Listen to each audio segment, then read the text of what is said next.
Magandang araw po sa inyong lahat, lalong-lalo na po sa mga giliw nating tagapakinig. Sa araw po na ito ay mapapakinggan po natin ang kwento ng may 20 taong gulang na binatang si Dalpo. Isang magsasaka na pagkakalooban ng isang agimat na sandatang Kris ng isang diwatang nangangalaga ng lagusan sa mundo ng mga engkanto. Dahil dito ay makikilala ni Dalpo ang isang lasinggerong magbubukid na si Mang Tarman. Ano kaya ang lihim na matutuklasan ng binata tungkol sa pagkatao ng lasinggerong magbubukid? Magagawa kaya niyang talunin ang mga nilalang na nakatira sa kabilang mundo? Magtagumpay kaya siya laban sa puwersa ng kadiliman? Sama-sama po nating pakinggan ang buhay at pakikipagsapalaran ng binatang nakakilala ng isang lasinggerong magbubukid. Ngunit bago po ang lahat, mga idol, huwag naman po nating kalimutang mag-subscribe at i-hit ang notification bell sa aking YouTube channel na The Voice Addict at Apong Isak para sa mas marami pa na makapigil hiningang kwentong aswang at katatakutan mula sa mundo ng kababalaghan. Umpisahan na po natin ang kwento. Taong 1940, kung saan ay nangyari ang pagsalakay ng mga aswang na tikbalang, merong isang lalaki na lumaban sa masasamang nilalang. Mahusay ang mandirigmang yun na pumatay sa pinuno ng mga aswang. Basta lahat ng masasamang elemento, pinapatay niya nang walang kahirap-hirap gamit ang kanyang Kris. Lolo, ano po ba ang Kris? Ang Kris ay isang uri ng tradisyonal na sandatang may talim na kilala sa Pilipinas, lalong-lalo na sa Mindanao. Isang mahabang espada o patalim na kilala sa kanyang alon-alon na talim. May matibay na bakal na minsan inukita ng mga simbolo o disenyo.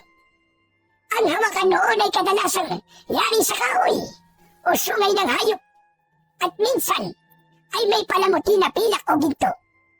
Ginamit ito ng mga mandirigmang lalaki nung panahon na sinalakay ang baryo natin ng masasamang nilalang na hindi nanggaling sa mundo natin. Itinuturing niya sagradong sandata ang Kris, hindi lang basta gamit sa digmaan, kundi tanda ng tapang, dangal at pananampalataya. May paniniwala rin na ang ilang Kris ay may espiritual na kapangyarihan, lalo na kung isinagawa ang paggawa nito kasabay ng ritual at orasyon. Inasa na po ang sandatang Kris, Lolo Seryo. Ayon sa mga nakakakilala sa Kris, nadala naman dirigman lalaki. Inihagis daw yun sa ilog na malapit sa bukid natin. Hala, bakit po itinapon naman dirigman lalaki ang sandatang Kris? Sayang naman po yun. Ay, naku apo. Masaklap ang nangyari sa buhay niya. Nailigtas niya ang ibang tao. Ngunit, wala na siyang pamilyang nadatnan doon. Namatay ang kanyang pamilya. Kaya naman, ang balita namin, nagpakamatay rin siya pagkatapos niyang maitapon ng Kris sa ilog. Paano pong namatay ang kanyang pamilya, Lolo Seryo? Nahumantong po sa pagpapakamatay rin niya. Sa kabila ng kabutihang ginawa niya sa mga tao, pinagbintangan ng mandirigmang lalaki na isa siyang aswang. Kaya naman, sinunog ng taong bayan ang bahay niya habang nakikipaglaban siya sa mga aswang para iligtas ang buong baryo. Kapag naaalala ko ang mga nangyari sa mandirigmang yun, hindi ko maiwasan ang hindi malungkot. Dahil siya ang dahilan kung bakit buhay pa kami hanggang ngayon. Grabe naman po pala ang nangyari sa kanya, Lolo Seryo. Parang bumigat po ang dibdib ko sa mga kwento niyo. Hindi na siya madalas pag-usapan ng mga tao, Apo. Dahil aminado silang kasalanan nila kung bakit nagpakamatay ang mandirigmang yon. Kahit naman po sa akin mangyari yun, Lolo Seryo Sasamarin po ang loob ko. Biruin niyo, iniaalay ko na po ang buhay ko para sa iba. Pagkatapos, papatayin lang ng mga tao ang kanyang pamilya. Aba, parang Ang hirap po isipin nun. Kaya nga, nakakaawa talaga ang nangyari sa kanya. Ay, nako. O siya, sige na. Tama na, kwentuhan natin. Mag-araro ka na ng bukid. At baka mamaya niyan matuyo ang lupa. Mataas pa naman ang sikat ng araw. Baka mahirapan ka pa. Teka. Aba, parang nakainom ka na naman yata ng alak ka. Hindi ka ba talaga titigil sa kakainom mo ng alak, apo? Lolo naman, hindi naman po ako nagpapakalasing eh. Nagtitira naman po ako ng pang-uwi. Ginagawa ko lang po to para may lakas po ako sa pag-aararo ng lupa. Ay sos! Palagi ka naman may dahilan. Ang kalusugan mo lamang ang iniisip ko. Napapansin ko na napapadalas ng pag-inom mo ng alak. May problema ka ba? Wala naman po. Ito po kasi ang panlaban ko sa pagod eh. Ay naku, bahala ka na nga. O siya, sige na. Simulan mo na ang pag-aararo nang matapos ka kagad. Teka, nabisita mo na ba mga tanim nating sitaw sa kabilang ilog? Ah, hindi pa po, Lolo Seryo. Baka po mamaya na po. Mamaya ako na lang pupuntahan. Maaga pa naman po eh. Naku, wag na. Ako na lang ang pupunta sa kabilang ilog. Bilisan mo na lang dyan. At marami pa tayong gagawin mamaya. Sige, mag-iingat po kayo sa pagtawid sa tulay na kawayan. Baka mahulog na naman po kayo sa ilog. Hindi pa naman kayo marunong lumangoy. Sus! Kunwari ka pa nag-aalala sa akin. Ang totoo, ay gusto mo na kagad akong mawala. Nang sa ganon, ay walang pumigil na sa'yo sa pag-inom-inom mo ng alak. Lolo naman, madalas ko naman po itong ginagawa eh. Sige na po, umalis na po kayo. Hindi naman po ako nagpapakalasing kaya huwag po kayo mag-alala sa akin. O siya, sige na. Kailangan ko nang umalis. Basta palagi mong tatandaan na po. Masama ang lahat ng sobra. Kaya hinay-hinay lang sa pag-iinom ng alak. Kung bakit naman kasi, nauso pa ang alak sa baryong ito. Natanaw na lamang nang may 20 taong gulang na binatang si Dalpo ang papalayong si Lolo Seryo. Mula sa kanyang kinaroroonan, ay hindi niya maiwasan ang hindi mag-alala sa matanda. Napapansin niya na parang humihina na ang katawan nito. Si Lolo Seryo pa naman ang nakakatanggal ng pagod niya dahil madalas itong nagkikwento ng magagandang bagay na nangyari sa panahon ng kabataan nito. Pinakamalungkot na narinig niyang kwento ng matanda ay ang tungkol sa mandirigmang nawalan ng pamilya dahil sa pagliligtas ng buhay ng ibang tao at kung paanong naging masaklap ang kamatayan ng lalaki.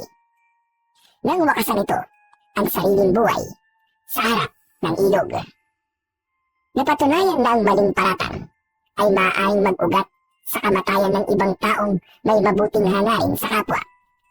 Dahil sa maling panghusga, nakasira sila ng pamilya. Tila bumigat ang pakiramdam ni Dalpo. Nahihirapan siyang huminga at may luha na sumilip sa kanyang mga mata. Para bang masyado siyang apektado sa mga nangyari sa buhay ng lalaking manunugis ng mga aswang. Sa liblib na baryo ng Temen ay sagana ang mga tao sa tuba na alak dahil sentro sila ng kalakalan sa paggawa ng mga dekalidad na produkto ng tuba. Bukod pa roon, sila rin ang pangunahing pinagkukunan ng mga pananim at gulayin na sitaw. Maging ang palay ay sentro rin sila ng pangkabuhayan may kinalaman sa pagkain at bigas. Ang masaganang pamumuhay ng mga tao ay merong madilim na nakaraan. Uso sa kanila ang pagpatay sa mga tao na napapatunayan na aswang. Sinusunog nila ang bahay at hindi binibigyan ng pagkakataon para magpaliwanag. Kagaya na lamang ng nangyari sa lalaking manunugis ng aswang. Namatay siyang nadala sa hukay ang paratang na wala namang katotohanan. Kaya naman, marami ang mga dayuhan na natatakot na pumunta sa kanilang baryo.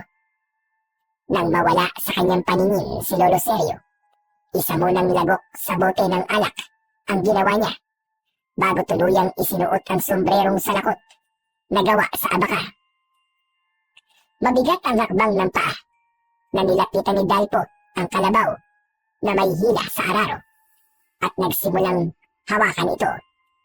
Kasunod ng banayad na pagpalo niya sa likod ng kalabaw. Ngunit ang kanyang isip ay abala pa rin sa ibang bagay. At dahil nasa ilalim siya ng impluwensya ng alak, pakiramdam niya, hindi siya napapagod. Maya-maya pa, napatigil siya sa pagakbang. Nakita niya ang isang lalaki na tumutulay sa pilapil ng kanyang palayan. Napakunot ang kanyang noo. Kilala niya ang lasinggerong magbubukid. Ngunit hindi niya alam kung ano ang pangalan nito. Natatandaan niya na ito ang nagturo sa kanya noon kung paanong mag-araro ng lupa.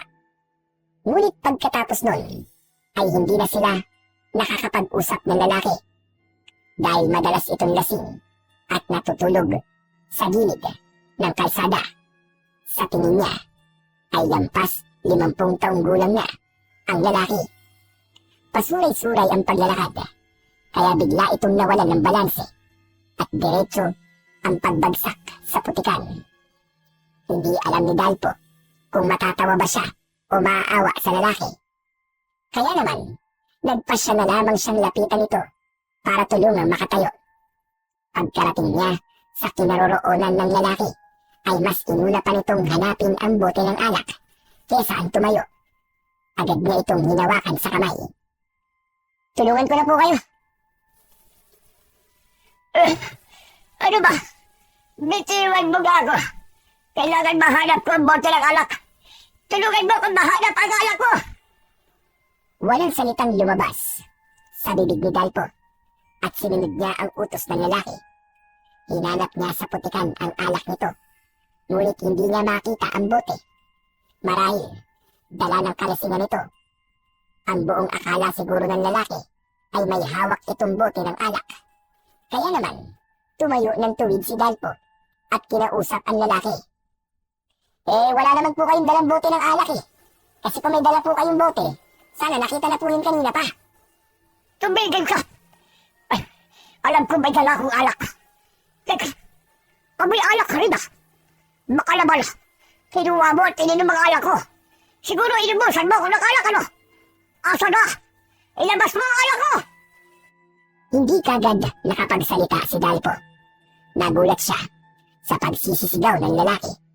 Naglalaki ang mga mata nito at bakas sa mga mapupula nitong mata ang matinding galit para sa kanya. Ano?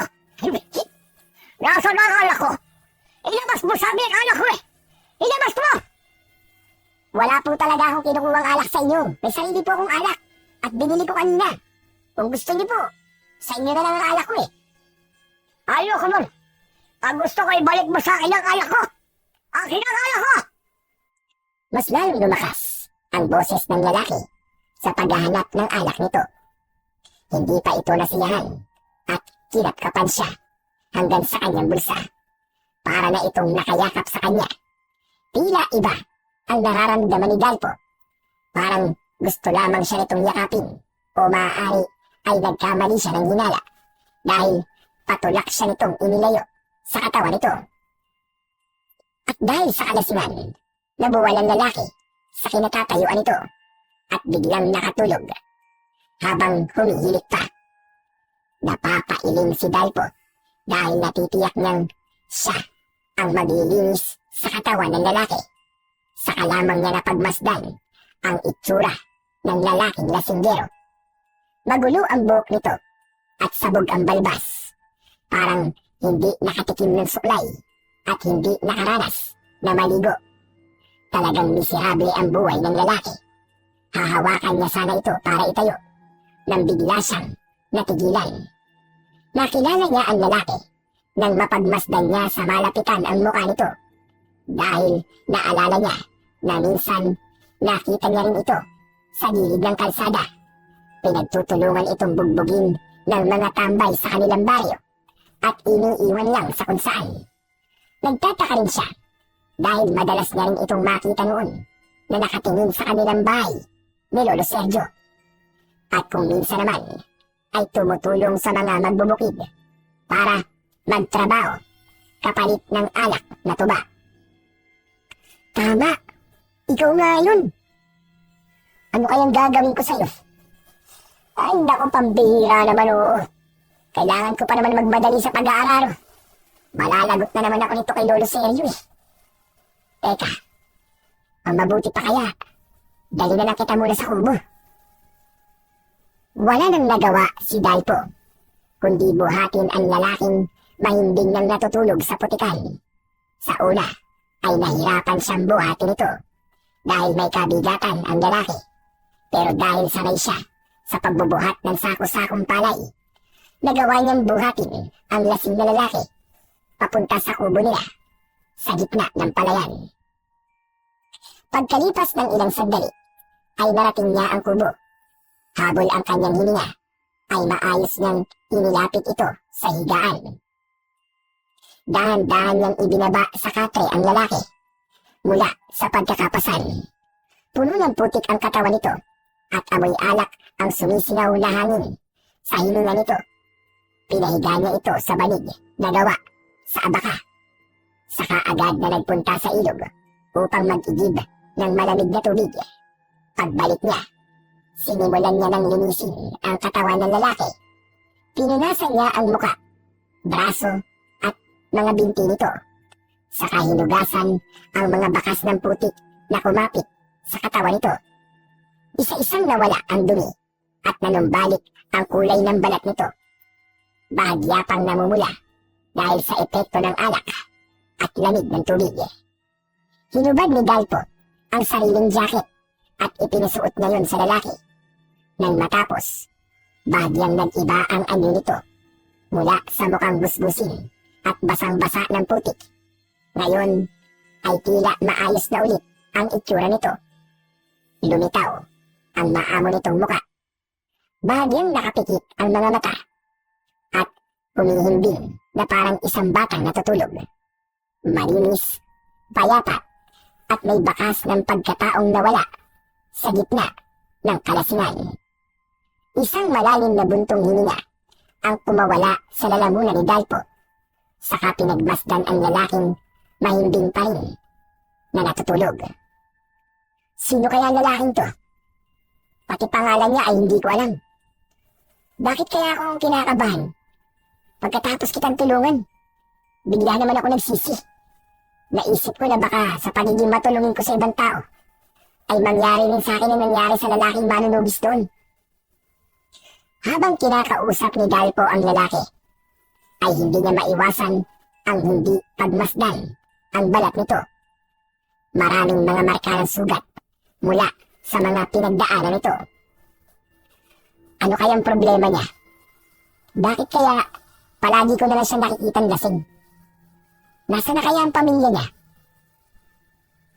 Isang malalim na buntong hininga ang pinakawalan ni Dalpo bago niya ipinagpatuloy ang pag-aararo sa bukid. Hinayaan niyang matulog ang lalaki, saka sinilya pa ng araro kung paano yun umabante sa tulong ng kanyang kalabaw. Dahan-dahang bumaon ang talim nito sa malambot na lupa. Pinuputol nito ang bawat ugat ng damo, saka nililinya ang pilapil na parabang hinahabi ng kanyang mga kamay. Sa bawat paghakbang ng kalabaw, umahagod ang araro sa lupa. Lumilikha yun ng tuwid na guhit. Hindi niya pinansin ang masakit na tama ng araw sa kanyang balat. Ipinunas niya sa kanyang pawisan na noo ang panyo na nakasampay sa kanyang batok. Ang pawis na dumadaloy sa kanyang muka ay nawala at napalitan ng ginhawa mula sa paghampas ng malamig na hangin sa kanyang muka. Paulit-ulit si Dalpo sa kanyang pag-iikot.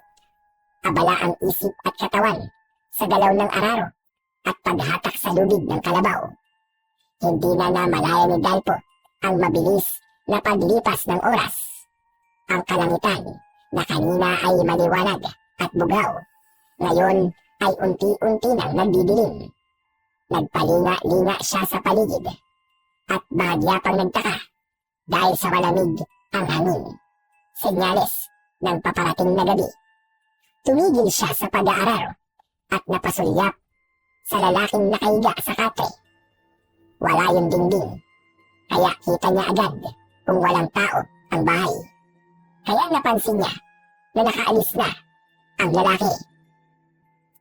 Pambihira! Naka-eskwerde na kagad na walang paalam. Hindi man lang nagpasalamat sa ginawa ko para sa kanya. Ay nako, ang mga tao nga naman kung minsan. Muling sinilya pa ni Dalpo ang bahay, pati na ang kalangitan. Sandali niyang natanaw ang langit na nagiging kulay kahil. Hudyat yun na malapit nang lumubog ang araw. Masyado siyang nalibang sa kanyang pag-aararo. Habang nakatigil si Dalpo sa gitna ng palayan, hinayaan niyang magpahinga ang kanyang kalabaw. Ngunit sa katahimikan yun, biglang sumagi sa isip niya si Lolo Sergio. Kanina pa umalis ang matanda para pumunta sa kabilang bahagi ng ilog kung saan naroon ang taniman nila ng sitaw. Pero hanggang ngayon ay hindi pa rin bumabalik ang matanda. Bumundol ang kaba sa dibdib ni Dalpo. Naisip niya na baka nakaramdam na naman ng panginginig ng tuhod at hilo si Lolo Sergio. Pambihira, munti ko na makalimutan. Baka natumba siya. Diyos ko, sana naman po wala nangyaring masama kay Lolo Sergio. Bulong sa sarili ni Dalpo. Kaya naman, agad siyang umalis sa lugar na yon. Iniwan niya ang kalabaw at pang-araro. Ang kanyang palad ay pinagpawisan at ang hangin na dati ay malamig ay biglang nagdulot ng bigat at init sa kanyang katawan. Hindi siya nag-aksaya ng oras. Patakbo niyang tinakandaan papunta sa kabilang taniman.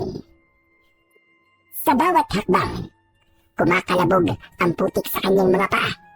Habol ang hininga na nagpatuloy siya sa pagtakbo hanggang makarating siya sa tulay na kawayan. Nagturugtong yun sa kabilang pangpang ng ilog. Diyos ko, huwag naman po. Sana ayos lang po si Lolo Sergio. Humakbang siya ng mabilis sa tulay habang nanginginig ang payat na kawayan sa ilalim ng kanyang talampakan. Nanginginig din ang kanyang tuhod. Ang bawat pagyugyug ng tulay ay tila ba pumipigil sa kanyang hininga. Yun na nga ba sinasabi ko eh. Hindi ko dapat hinayaan na mag-isa si Lolo Sergio. Mas lalong nilakihan ni Dalpo ang pagakbang sa yumuyugyug na tulay. Kaya naman, mabilis din siyang nakarating sa kabilang dulo ng tulay. Pagdating niya sa taniman nila ng sitaw, agad niyang tinawag at hinanap ang matanda. Lolo Sergio! Lolo Sergio, nasan po kayo? Lolo Sergio! Paulit-ulit na tinawag ni Dalpo ang pangalan ng matanda. Ngunit walang tugon mula kay Lolo Sergio. Kaya naman, bumundol ang kaba sa kanyang dibdib. Takot na takot si Dalpo at naluluwa dahil hindi pa rin niya nahanap ang matanda. Mahina pa naman ang pagdinig nun, kaya hindi siya kagad maririnig ng matanda kahit tawagin pa niya. Diyos ko, tulungan niyo po kung mahanap si Lolo Sergio. Nakikiusap po ko sa inyo, Panginoon. Naluluwa na nagpatuloy sa paghahanap si Dalpo sa malawak na pataniman nila ng sitaw. Pagkalipas lamang ng ilang minutong paghahanap, ay bigo pa rin siya na makita si Lolo Sergio. Ramdam na niya ang bigat sa kanyang dibdib. Paulit-ulit niyang tinatawag ang matanda. Ngunit ang tanging sagot lamang ay ang hampas ng hangin at kaluskos ng mga baging na gumagapang sa tukod ng mga halaman na sitaw. Habang kumakalat ang dilim sa paligid, biglang natigilan sa paghahanap ang binatang si Dalpo nang makarinig siya ng kaluskos sa paligid. Kasunod ng pag-alingaw-ngaw ng pag-angil mula sa masukal na bahagi ng taniman. Parang nanggagaling yun sa ilalim ng lupa. Nagsipagtaasan ang balahibo niya sa katawan at bumilis ang paglinga niya sa paligid. Malalamig ang kanyang pawis na dumadaloy sa kanyang muka. Mula sa madilim na bahagi ng sulok ng taniman, dahan-dahang lumitaw ang isang nilalang. Halos hindi siya makahinga ng mga sandaling yun dahil sa labis na takot. Sino ka? Diyos ko! Sino ka? Anong klaseng nilalang ka? Isang halimaw na kalahating tao, kalahating kabayo ang nakatayo sa kanyang harapan. Ang ulo nito ay parang sa kabayo. Mahaba ang nguso at mula sa butas ng ilong ay lumalabas ang mainit na singaw na parang usok. Ang mga mata ay kulay pula na parabang nagbabagang apoy. Ang katawan nito ay matipunong tao, ngunit balot ng may itim na balahibo. Ang mga kamay ay mahaba, matitigas at may matatalim na kuko na kumikislap sa liwanag ng papasilip na buwan. Sa bawat hakbang nito, yumayanig ang lupa at ang buntot na mahaba ay humahampas sa mga halaman na parang isang latigo. Nabalot ng matinding takot si Dalpo. Parang pinipiga ang kanyang dibdib. Halos hindi siya makagalaw. At ang tanging naririnig niya ay ang ingay ng sariling tibok ng puso. Ang nilalang ay nakangisi pa na tumutulo ang malapot na laway. Saka lumitaw ang matutulis nitong mga pangil na tila ay isang punyal. Wag! Wag ka lalapit!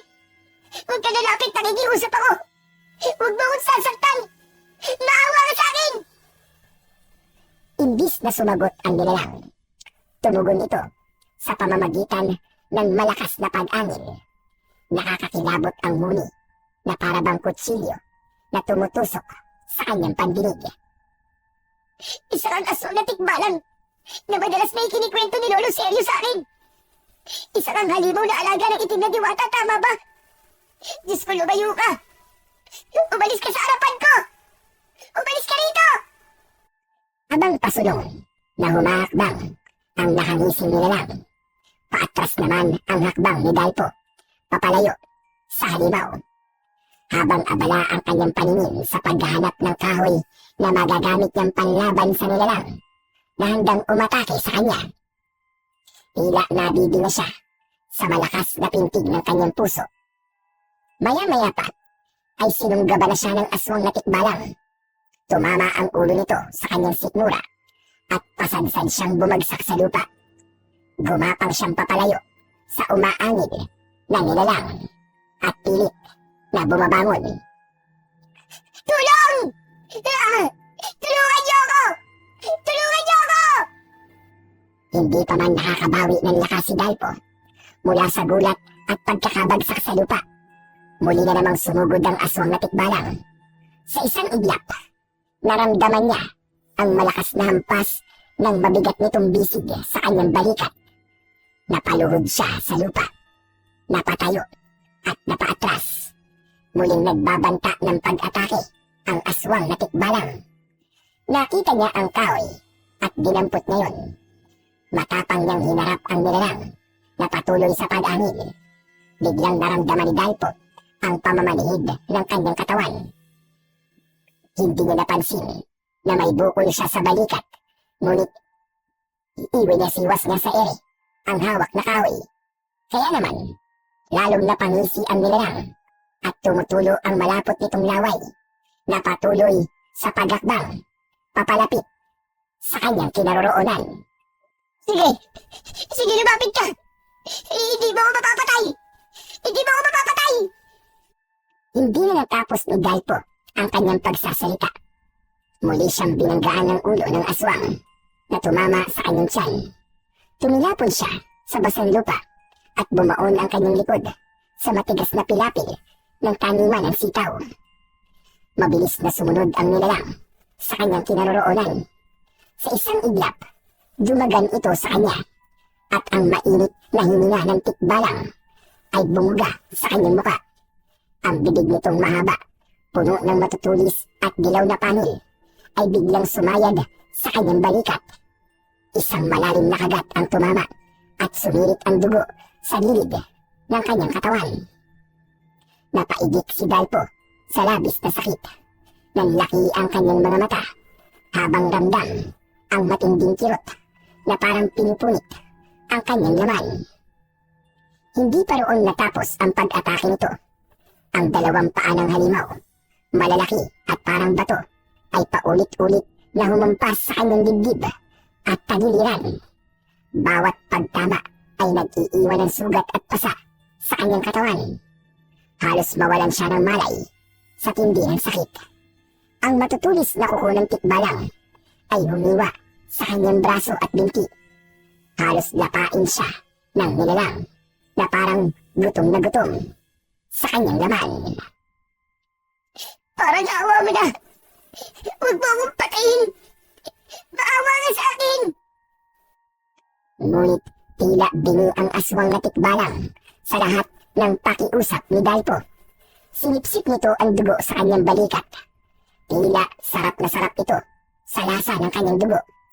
Bigla itong natigilan nang marinig ang malakas na sigaw ng isang lalaki.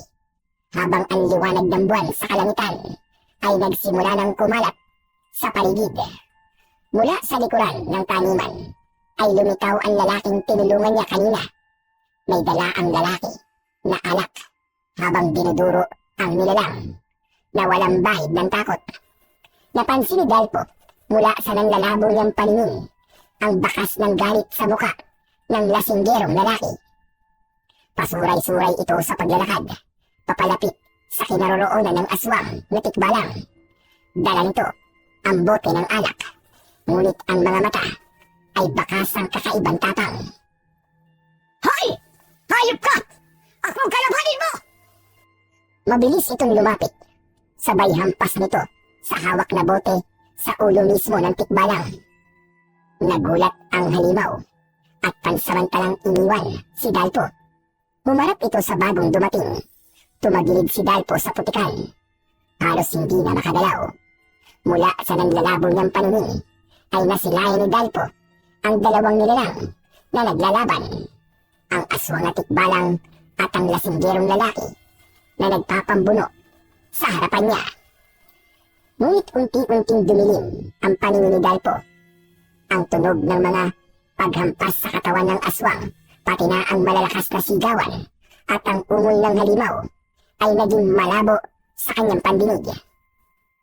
Huli niyang nasaksiyan ang pagkakahandusay ng nilalang at ang pagtayo ng lasinggerong lalaki.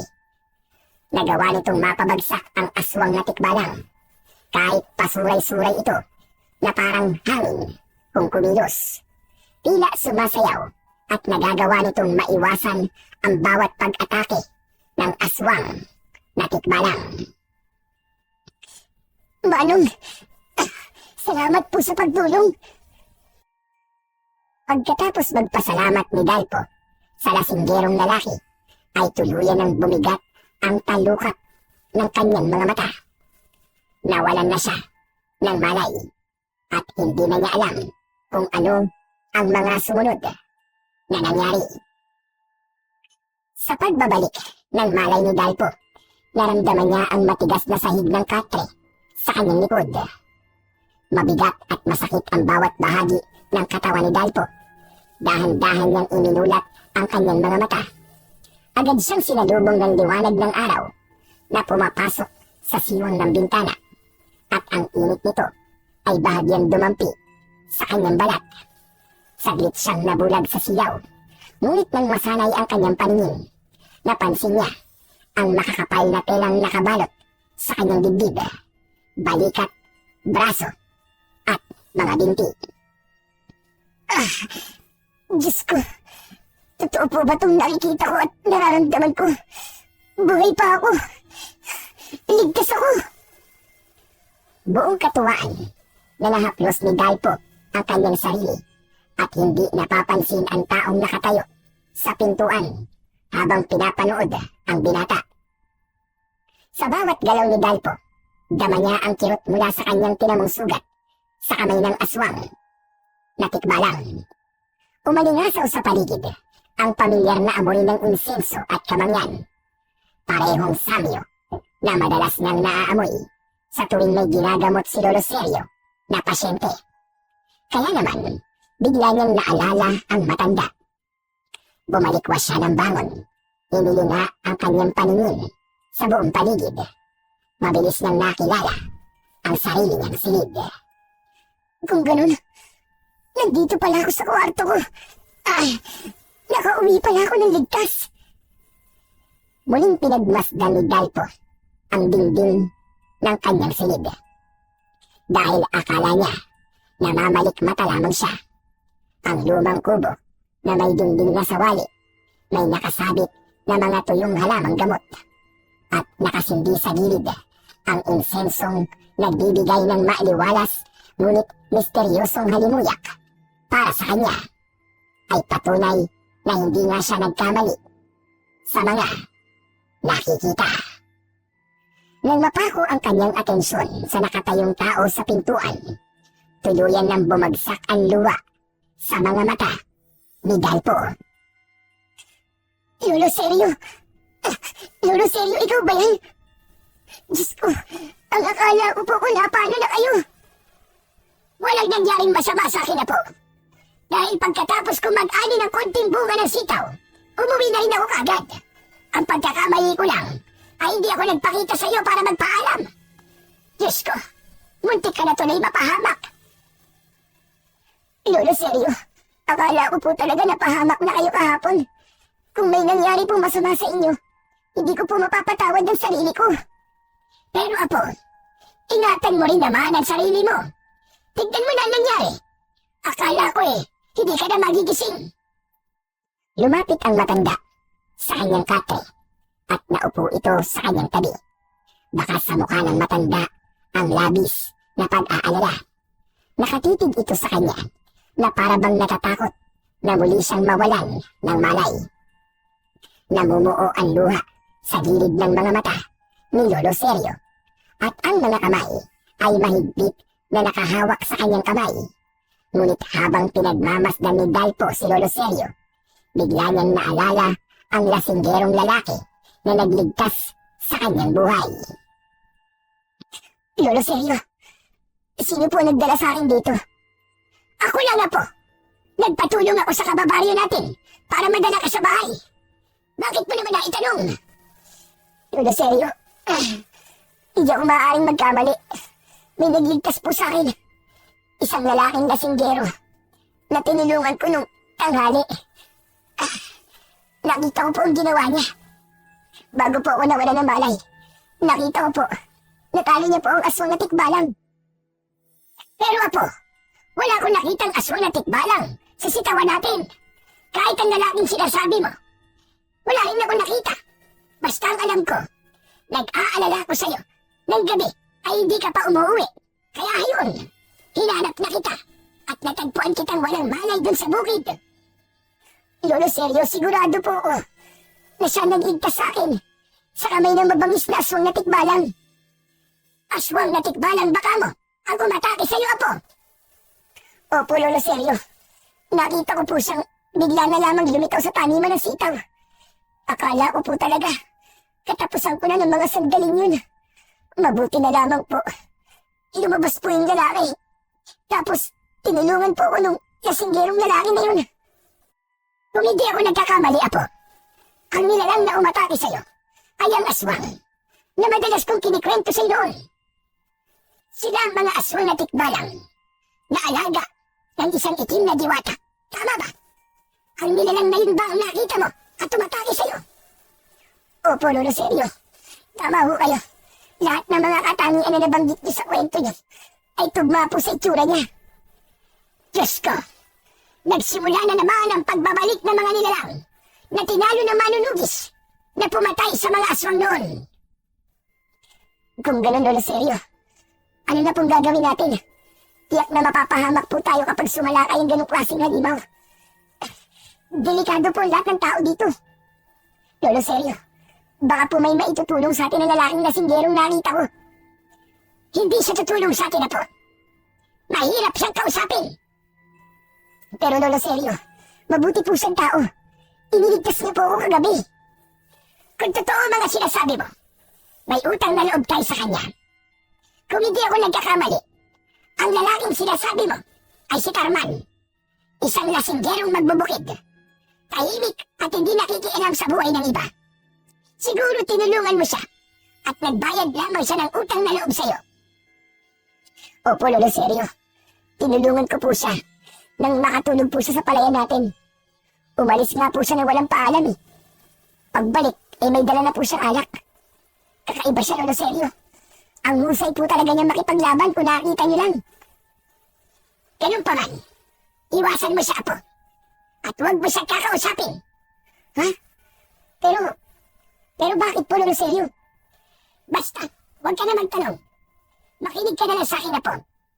Hanggat maaari, ay iwasan mo ang taong yun. Pero Lolo Seryo, wala nang pero. Sundin mo ang ipinag-uutos ko sa'yo. Para lang din to sa kaligtasan natin. Merong mas mahalagang bagay na dapat pag-ukulan ng pansin. Yun ay kung paano tayo makakaligtas sa pagsalakay ng mga nilalang.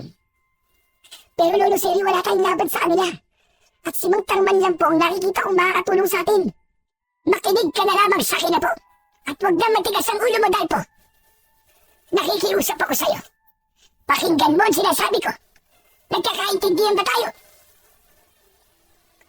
Wala nang nagawa si Dalpo, kundi ang manahimik sa kanyang kinauupuan na katre. Mas lalo lamang nagulo ang isip niya nang dahil sa mga sinabi ng matanda. Siya pa naman ang klase ng taong hindi tumitigil hanggat hindi nalalaman ang dahilan kung bakit kailangan niyang iwasan si Mang Tarman. Dahil pagbali-baligtad man ang mundo, si Mang Tarman pa rin ang pinagkakautangan niya ng buhay. Pagkalipas ng ilang araw ng pagpapahinga at gamutan, unti-unting gumaling ang mga sugat ni Dalpo. Bagamat nanatiling mabigat ang kanyang pakiramdam, ay mas pinili niyang ipagpatuloy ang pagtatrabaho. Pansamantala niyang kinalimutan ang mga nangyari sa kanya sa bukid. Habang tinatahak niya ang daan papunta sa palayan, ay hindi niya pa rin maiwasan ang hindi isipin si Mang Tarman. Nasaan na kaya si Mang Tarman? Hindi man lang ako nakapagpasalamat sa kanya sa pagliligtas niya sa buhay ko. Bawat hakbang ni Dalpo ay hindi mawala sa isip niya ang itsura ng nilalang na umatake sa kanya. Ngunit kailangan niyang magpatuloy sa pag-aasikaso sa bukid. Pagkalipas ng ilang minutong paglalakad, ay narating na niya ang kinaroroonan ng kanilang palayan. Nilapitan niya ang alaga niyang hayop. Muli niyang hinawakan ng araro at muling naramdaman ang bigat ng pawis na umaagos sa kanyang noo. Sa pagitan ng paglilinis ng pilapil, naramdaman niya ang pagod sa nangangalay niyang mga kamay. Pagkalipas ng ilang oras na pag-aararo ng lupa, ay kailangan naman niyang ayusin ang patubig papunta sa bukid. Habang naglalakad sa gilid ng pilapil, natanaw niya ang pamilyar na anyo ng isang lalaki. Si Mang Tarman! Tama! Siya nga nakikita kong nakasandal sa pilapil ng palayan. At mukhang lasing na naman. Nagmamadaling lumapit si Dalpo sa kinaroroonan ni Mang Tarman na panayang pagsasalita at kinakausap ang hangin ng mag-isa. Nakayuko ang ulo at magulo ang buhok. Ang damit ay gusot at basa ng putik. Ang mukha nito ay namumula sa labis na kalasingan. Hawak nito ang basyo ng bote ng alak na walang laman. Nag-angat ito ng tingin, kaya nakita niyang pumupungay ang mga mata nito dahil sa kalasingan. Sabi ko na nga ba, kaya kong talunin kahit na sino. Kahit aswang pa yan, wala kayong binatbat sa akin. Bulong at tawa ni Mang Tarman habang nakaharap sa ibang direksyon ng muka. Tila kausap ang sarili. Minsan ay tatawa, minsan ay biglang babagsak ang ulo na parang antok na antok. Ang dila nito ay nabubulol sa pagsasalita. At sa bawat kibot ay sumasabay ang amoy ng alak na sumisingaw sa bibig nito. Biglang lumapit si Dalpo at hinawakan niya ang kamay ni Mang Tarman para magpasalamat. Pero nagulat ito at hinila ang kamay. Hoy! Bakit ka lang dito, ha? Hindi pa magaling ang sugat mo. Sana huwag mo ako lalapitan at kakausapin kung ayaw mo madamay sa miserableng buhay ko. Gusto ko lang naman po magpasalamat sa pagkakaligtas niyo po sa akin, Mang Tarman. Saka, magaling na po ang mga sugat ko. Salamat po talaga sa inyo. Sandali lang. Sino ba nagsabi sa'yo ng pangalan ko? Sino? Si Lolo Sergio po. Halina po kayo, aalalahin ko po kayong tumayo. Huwag mo akong mahawak-hawakan. Wala tayong pananagutan sa isa't isa. Sige, umalis ka na. Tapos na ang utang na loob natin sa isa't isa. Binayaran mo ang utang na loob mo sa akin. Binayaran ko rin ang utang na loob ko sa'yo. Pero, Mang Tarman, hindi naman po ako naghihintay ng kapalit sa tulong ko sa inyo eh. Buwisit na utang na loob yan. Tulog ba nga mo? Wala may tutulong. Pabigat ka lang. Muntik akong mamatay sa peste na halimaw na yun. Kaya makakais ka na sa harapan ko. Hindi kita kailangan dito. At sa susunod, huwag mo kong lalapitan, ha? Nagpilit na tumayo si Mang Tarman, habang si Dalpo naman ay biglang natigilan sa pag-aasik ng boses ng lalaki. Tila may masakit na kutsilyong bumaon sa kanyang puso, parang tumagos hanggang sa kaibuturan ng kanyang pagkatao. Para siyang hindi makahinga sa pagtataboy na yun ni Mang Tarman. Hinayaan niyang tumayo ito sa pagkakalugmok sa putikan. Pinagmasdan niya ang pasuray-suray nitong pagakbang. Nararamdaman niya na may pinagdadaanan ang lalaki. Ngunit hindi nagtagal. May dumating ang tatlong lalaking kababari niya. Maangas ang mga ito na may dala na 2x2 at nakatingin kay Mang Tarman. Kung hindi siya nagkakamali, ang mga ito ay ang madalas na mambugbog kay Mang Tarman. Nang makita ng mga ito si Mang Tarman, agad silang nagtawanan at nagsimula ng panlilibak sa lalaki. Ito na naman ang lasinggero. Walang silbi, kundi alak ang inaatupag. O ikaw, ibalik mo sa amin na kinuha mong alak. Wala nang libre sa panahon ngayon. Paano ba yun? Nasa tiyag ko na ang alak eh. Dapat, talagang pinaglululoko mo kung baliw ka. Pero ang kailangan ko, bayaran mo ang alak na kinuha mo. Taga ka ba? Kapag alak ang kinuha, kailangan alak din ang ibabalik. Saglit lang. At kailangan ko muna para isaod sa bote. Inumin mo ng mga kasama mo. Dala ng matinding galit ng lalaki. Sinuwelyuhan ito sa damit si Mang Tarman. Kaya naman, hindi na nakatiis si Dalpo na hindi makialam sa mga to. Teka, sandali lang. Huwag niyo naman siya saktan. Ako na lang ang magbabayad sa alak na kinuha niya. Hinarap siya ng lalaking may tangan sa damit ni Mang Tarman. Pero umalinaw-naw ang boses ni Mang Tarman. Ano nga ba? Sinasabi ko umuwi ka na. Huwag kang makialam sa problema ko. Umalis ka na. Pero sasaktan nila kayo, Mang Tarman. Hindi po ako aalis dito. Wala kang pakialam sa akin. Umalis ka na. Kung ayaw mong masaktan. Sa halip na iwan, ay hindi umalis doon si Dalpo. Kaya naman, nagulat siya ng pinagtulungan ng mga lalaki na bugbugin si Mang Tarman. Sinalo nito lahat ang tama ng suntok sa katawan ng mga taong bumubugbog dito. Sunod-sunod ang mga suntok at tulak na inabot ni Mang Tarman. Bawat hampas ng 2x2 ay nagpatumba sa lalaki sa putikan na gilid ng pirapi. Hoy! Ano ba kayo? Maawa naman kayo sa kanya! Huwag niyo sasaktan! Ngunit hindi nakinig ang mga lalaki sa kanya. Binugbog ng mga ito ang nakaigang si Mang Tarman na hindi man lang lumalaban sa mga ito. Malayo sa taong nagligtas sa kanya mula sa halimaw. Para itong lantang gulay na tinanggap ang lahat ng sipa at suntok ng mga lalaki. Kaya naman, nilapitan niya ang mga ito at sinuntok niya sa mukha ang lalaking nakilala niya sa pangalan na Raul dahil tinawag ito ng kasama. Hindi nito ininda ang tama ng suntok ni Dalpo. Sa halip, gumanti si Raul ng suntok sa kanya. Tumama ang kamao nito sa kanyang mukha. Bumagsak siya sa putikan at hindi agad nakabangon. Nang hahampasin na siya ng 2x2 sa katawan, ay mabilis na bumangon si Mang Tarman. Ang mga mata nito ay matalim, puno ng determinasyon. Hinarap nito ang tatlong lalaki at nang masaksihan niya ang paraan ng pakikipaglaban nito sa mga lalaki, ay masasabi niyang tila dumaan ito sa matinding pagsasanay. Napabagsak ni Mang Tarman ang lahat ng kalaban at inalalayan siya nitong tumayo. Dinala siya nito sa ilog. Hinugasan nito ang kanyang katawan habang hindi nagsasalita, ni hindi ito tumitingin sa kanyang muka.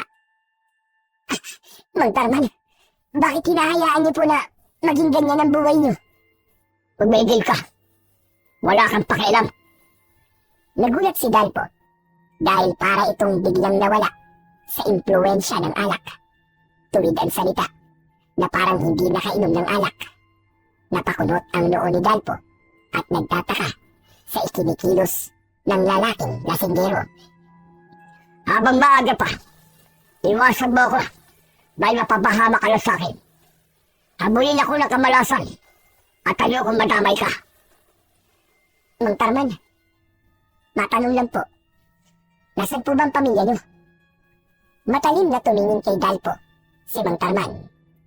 Gustong pagsisihan ng binata ang naging tanong niya sa lalaki dahil sa pagbabago ng ekspresyon ng mukha nito. Bumakas ang galit at ang namumula nitong mga mata ay tila salamin ng puot na nakatago sa pagkatao ni Mang Tarman. Ano ang karapatan mong tanungin ako? Kung nasaan ang pamilya ko? Wala nga po akong karapatang magtanong. Ngunit kung nasaan man po ngayon ang pamilya niyo, sila po ang unang masasaktan kapag makita ka po nilang ganyan ang kalagayan. Huwag mo akong pinakikailaman. Wala kang alam sa buhay ko. Magmula ngayon, wala na tayong dahilan para magkita at mag-usap pa. Tumayo ang lalaki na hindi tumitingin sa kanya. Umalis si Mang Tarman sa kanyang harapan. Bigla siyang naging interesado sa pagkatao nito. Hinabol niya ito ng tingin at sumagi sa kanyang isip ang mga balak niyang gagawin para mas makilala pa ang lalaking lasinggero. Makikilala rin kita, Mang Tarman. Gagawin ko ang lahat para matulungan ka. Pero sa ngayon, sapat na ang mga nalaman ko na hindi ka totoong masamang tao. Tumayo si Dalpo sa mabatong ilog at sinipat ang tubig. Mukhang malalim at nakakatakot si Sirin. Kaya lang, mas naging interesado siyang malaman kung totoo bang may sandatang nakatago sa ilog. Nagpalinga-linga muna siya sa paligid upang masigurong walang nakakakita sa kanya. Nang matiyak na walang tao at nakaalis na si Mang Tarman, dahan-dahan siyang lumapit sa malalim na tubig. Habang nakatitig si Dalpo sa tila mahiwagang katahimikan ng tubig, isang kilabot at pag-asa ang sabay na bumalot sa kanyang pagkatao. Naalala niya ang sugat na iniwan ng tikbalang, ang apoy ng mga matang pula, at ang mga pangakong binitiwan niya sa sarili na ipagtatanggol niya ang kanyang baryo laban sa napipintong pagsarakay ng mga aswang. Isang malalim na paghigop ng hangin na tila pumuno sa kanyang dibdib ang kanyang ginawa. Bago tumalon sa tubig si Dalpo at sinisid ang kailaliman ng ilog. Ngunit sa hindi inaasahan, naramdaman niya na lumabas mula sa kanyang laman ang dugo na sumama sa tubig. Hindi siya makalaban dahil bigla siyang kinapos ng hininga. Ngunit nararamdaman niya ang paghila sa kanya ng hito papunta sa mas malalim na bahagi ng tubig. Sa isip niya at bulong sa kanyang sarili ay humihingi siya ng tulong. Isang pagkakamali ang nagawa niya. Hindi niya inaasahan ang halimaw na nakatira sa ilalim ng tubig. Pilit na nagpumiglas ang katawan ni Dalpo.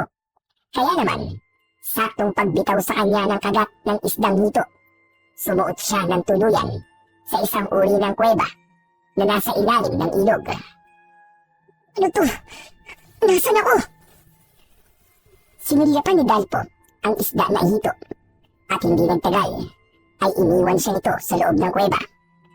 Habang ang kalahati ng kanyang katawan ay masakit dahil sa sugat niya sa hita. Nakasawsaw sa tubig ang kanyang bewang.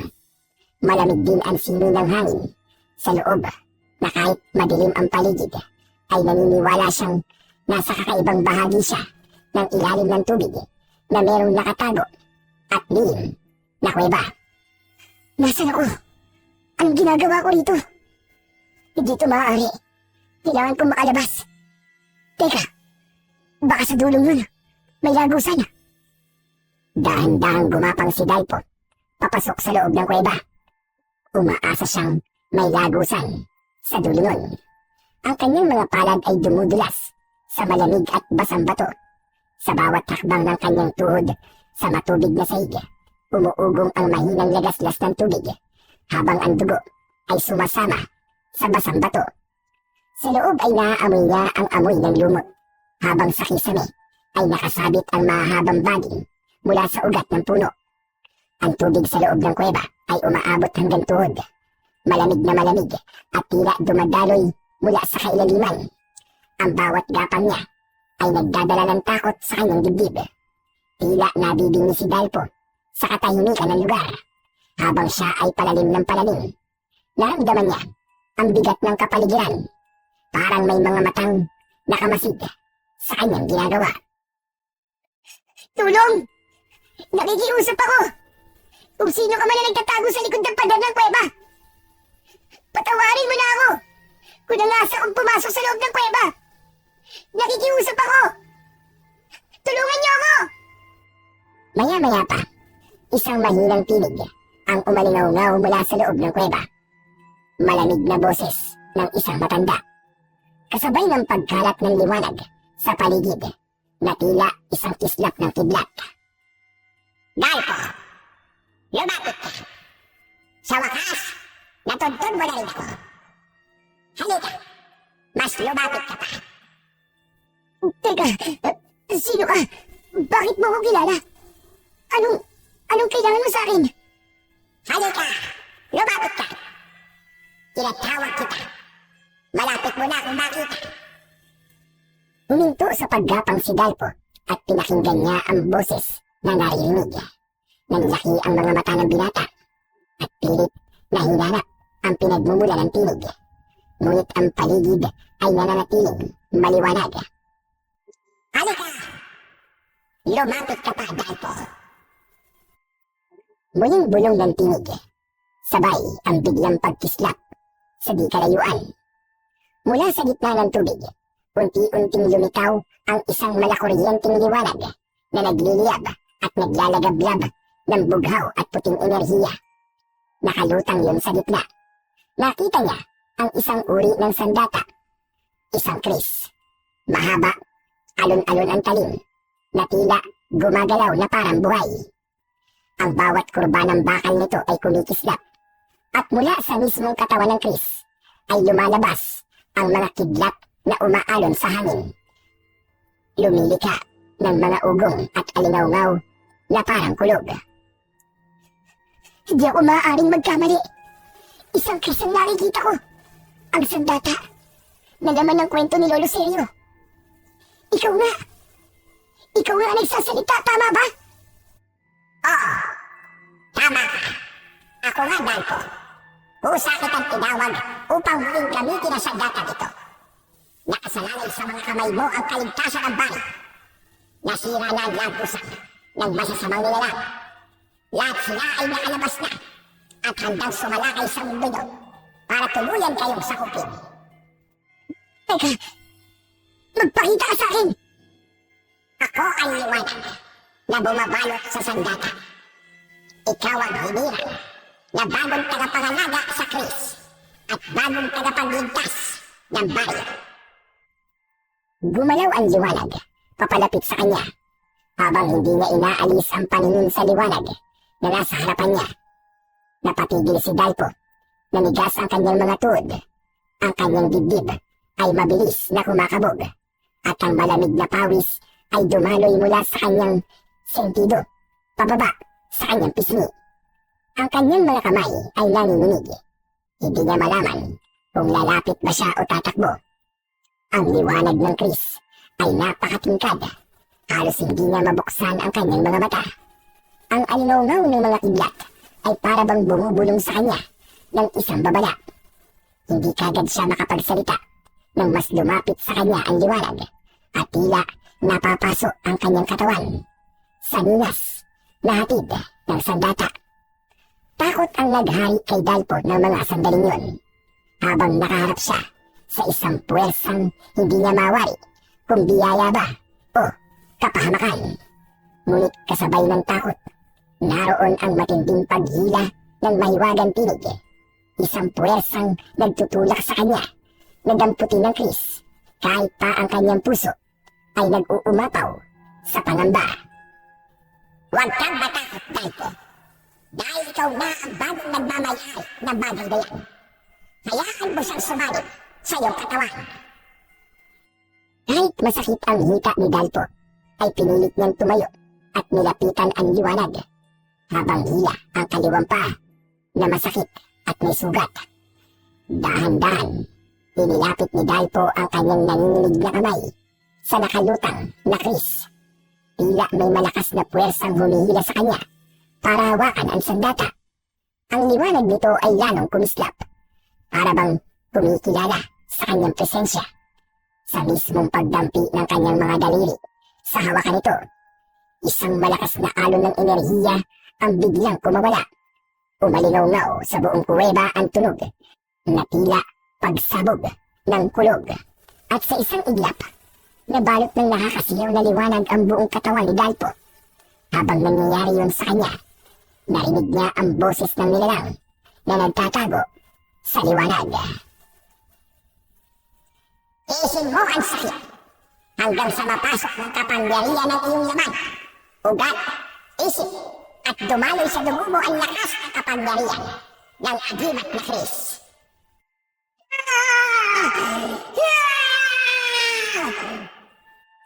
Ngayon, nasa mga kamay mo na ang kaligtasan ng lahat ng mga taong nakatira sa bayan. Huwag mo kong bibiguin, Dalpo. Naramdaman ni Dalpo ang apoy ng kuryente na dumaloy mula sa kanyang palad, umakyat sa kanyang mga braso at kumalat sa bawat himaymay ng kanyang katawan.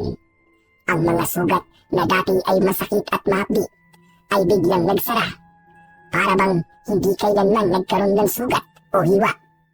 Ang bigat ng kanyang katawan ay nawala at sa halip ay naramdaman niya ang kakaibang gaan, hanggang sa hindi niya na namalayan na siya ay nakalutang sa ibabaw ng tubig. Itinataas ng enerhiyang dumadaloy mula sa Chris. Ang kanyang buong katawan ay binalot ng naglalagablab na malakuryenteng liwanag. Ang bughaw at puting sinag ay nagmistulang baluti na nakapulupot sa kanyang katawan, habang ang mga alon ng enerhiya ay naglalabas ng tunog na tulad ng humahampas na bagyo. Ang kanyang buhok ay umangat at ang hangin sa paligid ay umikot na parabang umiindayog sa lakas ng kanyang kapangyarihan. Habang mahigpit niyang hinahawakan ang Chris, ramdam ni Dalpo ang kakaibang lakas na puno-puno sa kanyang kalamnan. Ang dating nangihinang mga kamay, ngayon ay tila bakal na walang makakabali. Ang kanyang mga mata ay kumikislap na parang dalawang kidlat. At sa bawat buntong hininga ay tila may dumadaloy na alon ng kapangyarihan na nagmumula sa loob ng kanyang katawan. Sa unang pagkakataon, dama ang tibok ng isang mandirigmang muling nabuhay sa pagkatao ni Dalpo. Ang Chris ay hindi na lamang isang sandata, kundi isang sandigan laban sa kasamaan. Sa bawat pagkislap ng talim nito, nagbabanta ang liwanag at bagyong handang pumatay ng anumang halimaw na hahadlang sa kanya. Si Dalpo, ang dating simpleng magsasaka lamang, ngayon ay nakatindig bilang isang mandirigmang binigyan ng agimat na lakas mula sa Chris. Mamayang gabi, sasalakay ang mga aswang na nagmula sa kabilang mundo. Lahat ng matanda ay papatay nila.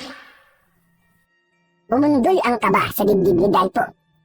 Hindi takot para sa iba, kundi pag-aalala niya para sa kaligtasan ng kanyang lolo Seryo. Sige na, makakaalis ka na, Dalpo. Marahil sa paglabas mo sa lagusan na ito, Gabi na ngayon sa lugar niyo. Kung ganun po, nasa pagitan ako ng mundo ng diwata at ng mga tao. Isa kayong diwata? Tama ka. Nasa pagitan ka nga ng mundo namin. At ako ang nangangalan sa lagusan. Pero teka, mahal na diwata. Bakit ako pong pinili niyo? Sapagkat mabuti ang kalooban mo. At alam ko na ikaw ang nakatakda para sa Chris. Tandaan mo, manatili kang mabuting tao at huwag kang papadala sa tawag na kasamahan mula sa hipnotismo ng mga diwatang may maiitim na budhi. Para sa lolo ko, mahal na diwata, tatanggapin ko ang kapangyarihan na to. Umasa po kayo na gagawin ko ang lahat upang mailigtas sa mga tao laban sa kasamaan.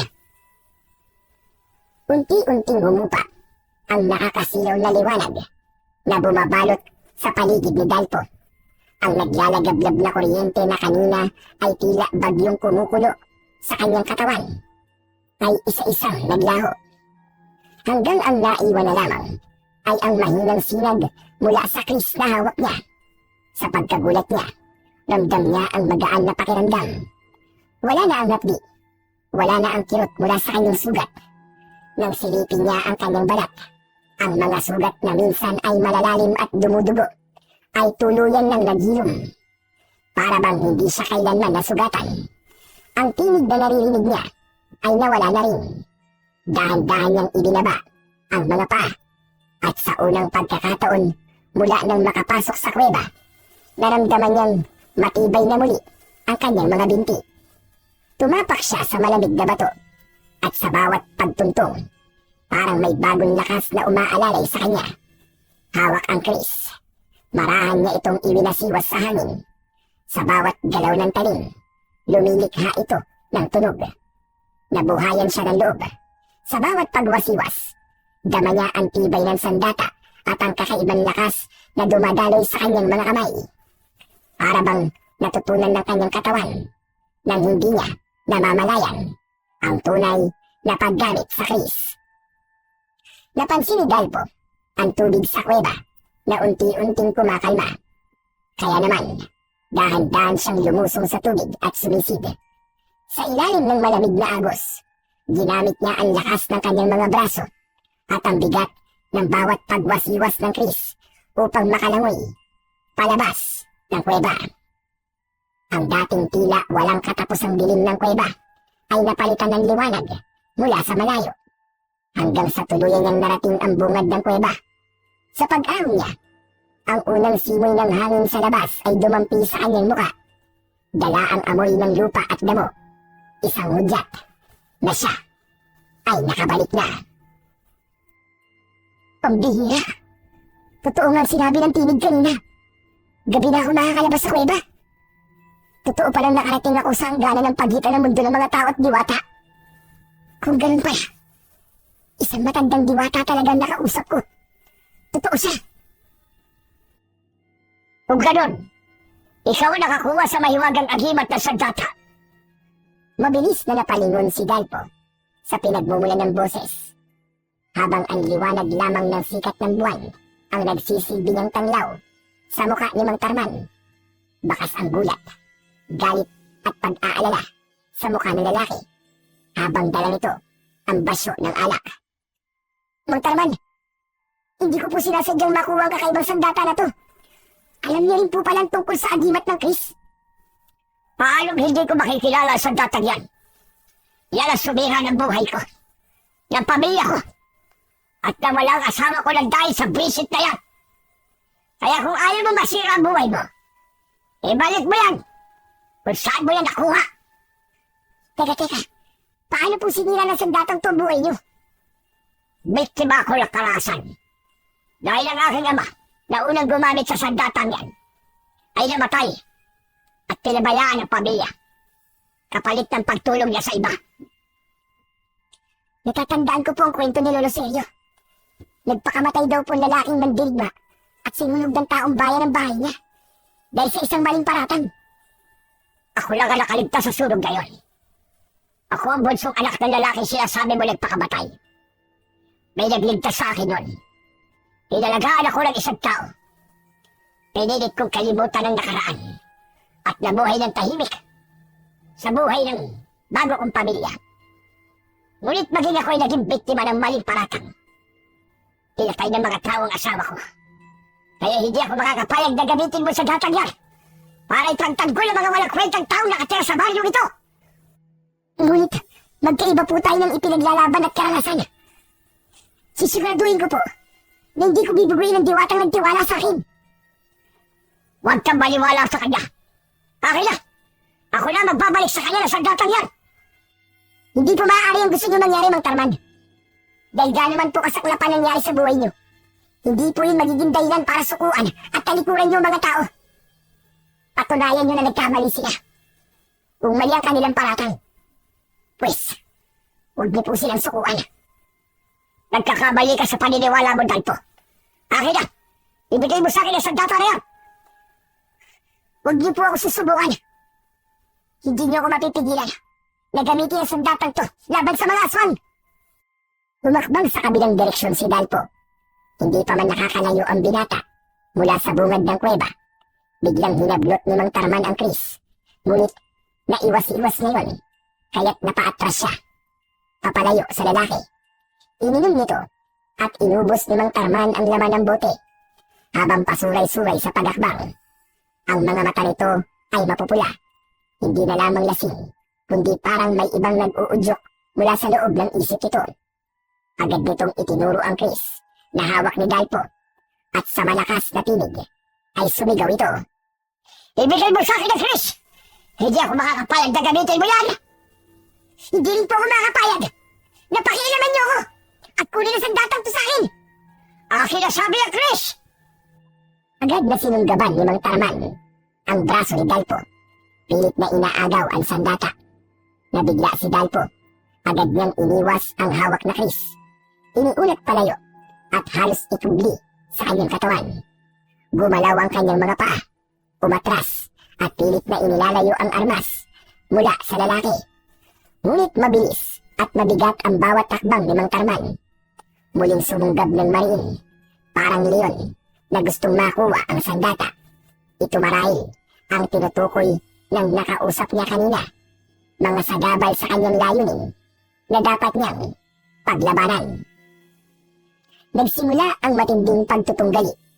Sa bawat hampas ng kamao ni Mang Tarman, napilitan si Dalpo na lumaban at umilag.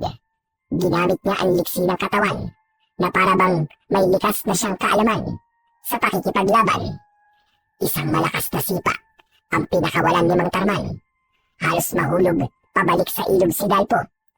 Kung hindi niya nasangga gamit ang talim ng Chris ang sipa nito, ang tunog ng bakal na humati sa hampas ng paa ay umalingaw. Ngunit ang lakas ng kalaban ay hindi nawala. Nagulat si Dalpo sa sarili. Sa bawat iwas, bawat salag, dama niya ang kakaibang bilis at lakas na hindi pa niya nararanasan sa buong buhay niya. Ang Chris ay tila gumagabay, nagdidikta ng tamang paggalaw niya at tinutulungan siyang makipagsabayan sa husay ni Mang Tarman. Ngayon ay alam na niya ang pinaguhugutan ng galit nito ay hindi niya magawang magalit sa lalaki. Sa pagsirko sa ere ni Mang Tarman, pumuntikan siyang tamaan ng sipa nito sa muka. Gumanti siya ng pabalagbag na pag-atake niya rito. Sinadya niyang huwag itong saktan ng kanyang talim. Tumigil na kayo, Mang Tarman! Papalapit ng pagsalakay ng mga kalaban. Saan nila niyo gamitin ang lakas niyo? Tumigil ka! Kailangan ko, Chris, na hawak mo para ibalik sa diwatang nagbigay sa iyan. Masisira ang buhay mo, kagaya na nangyari sa ama ko.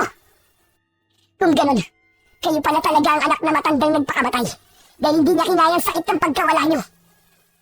Anong dahilan ng galit niyo, Mang Tarman? Hindi po ba't mas kailangan niyo lumaban sa mga halimo na pumatay sa pamilya niyo? Huwag niyong ibintang ang sisi sa isang bagay na wala namang pakiramdam. Walang kasalanan ng sandatang to. Ang may kasalanan ay kayo dahil hindi niyo pinaglaban ko noong tama.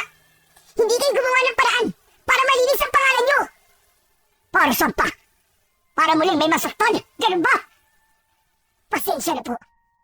Pero ipaglalaban ko po sa datang to. Dahil ito, ang tatalo sa mga nilalang na nakatakas mula sa mundo ng mga diwata. Nakipaglaban si Dalpo kay Mang Tarman. Nagulat siya Sa galing ni Mang Tarman, kahit lasing ang anyo nito, ang bawat galaw ay mabilis, matalim at puno ng bagsik. Ang kamao ay parang bato at ang mga paa ay lumilipad sa ere na parang sanay na sanay sa pakikipaglaban. Sa bawat salpukan nila, kumikislap ang Chris sa madilim na kagubatan, habang ang mga sigaw at dagundong ng kanilang laban ay umaalingaw na parang kulog. Doon lamang napagtanto ni Dalpo, hindi ordinaryong lasinggero si Mang Tarman. Sa likod ng kalasingan at pagiging magbubukid dito, may tinatagong husay at lakas na mas lalo niyang kinatatakutan at pinagtatakhan. Pareho silang hingal na nagpahinga, ngunit biglang umalingasaw ang mabahong singaw sa paligid. Nandito na sila, Mang Tarman. Kailangan ko ng kumilos para sa kaligtasan ng lolo Seryo ko. Anong ibig mo sabihin? Sinabi sa akin ng diwata na nagbigay sa akin ng agimat na Chris. Ngayon sasalakay ang mga kampo ng kadiliman na aagaw sa bayo natin. Kailangan ko nang umalis, Mang Tarman. May iwan ko na kayo rito. Imbis sumagot, ay dumuot ito ng isa pang bote ng alak sa bulsa at inubos nito ang laman ng bote. Kaya naman, dismayadong napuna ni Dalpo ang ginawa na yon ni Mang Tarman. Bakit kayo nagpapakalasing? Matapang na alak ang tuba na iniinom nyo. Wala po ba kayong pakialam sa buhay nyo? Nagkakabali ka. Dito ako kumukuha ng lakas, bilis, at husay sa pakikipaglaban. Kasabay ng pagsasabi nito sa sikreto tungkol sa alak, ay umalis na ito sa kanyang harapan at mabilis na naglaho sa dilim. Si Dalpo naman ay mabilis nang tumakbo papalayo sa ilog. Nawala ang nararamdaman niyang presensya ng aswang sa paligid at mabilis na tinahak ang daan pauwi sa kanilang bahay. Pagkalipas ng ilang minutong pagtakbo, ay narating naman niya ang kinaroroonan ng kanilang bakuran. Subalit nagulat siya sa kanyang nadatnan. Paglabas ni Dalpo mula sa masukal na daan, tumigil ang kanyang mga paa at napako ang paningin sa tanawin sa tapat ng kanilang bahay. Maraming lalaki ang nakatayo roon. Mga braso ay nakatiklop. Ang mga kamay ay may hawak na bolo at sibat. Baka sa anyo ng mga ito ang galit. Teka, anong ginagawa nila kay Lolo Seryo? Agad nang nakilala si Raul, ang pinakamatapang at pinakamabangis sa grupo. Napako ang paningin nito sa nakatayong si Dalpo. Humakbang si Raul sa unahan, nakakunot ang noo at naglalagablab ang tingin. Para bang nais siyang lapain at sobrang galit. Ang bawat salita na lumalabas sa bibig nito ay parang apoy, mainit at puno ng pagiganti. Sa gitna ng mga lalaki, nakita ni Dalpo ang nakagapos na si Lolo Seryo. Parang pinupukpok ng maso ang kanyang dibdib dahil sa labis na pag-aalala, habang ang kanyang agimat na Chris ay kanina pang walang tigil sa pag-iinit. Indikasyon na may banta ng panganib sa paligid. Mabuti naman at dumating ka ng pakialamero ka. Nasaan ang hayop mong kasama? Pakawalan mo si Lolo Seryo. Wala siyang kasalanan. Ako ang kailangan niyo at hindi siya. Ang tanong ko, sagutin mo. Nasaan ang hayop mong kasama? Wala akong alam sa mga sinasabi mo. Dala ng galit ay inuumang ni Raul ang talim sa leeg ni Lolo Seryo. Hindi makasigaw ang matanda dahil sa busal sa bibig nito at nakagapos ang kamay sa likod. Nakaluhod sa lupa ang matanda. Para siyang mababaliw sa takot ng mga sandaling yun.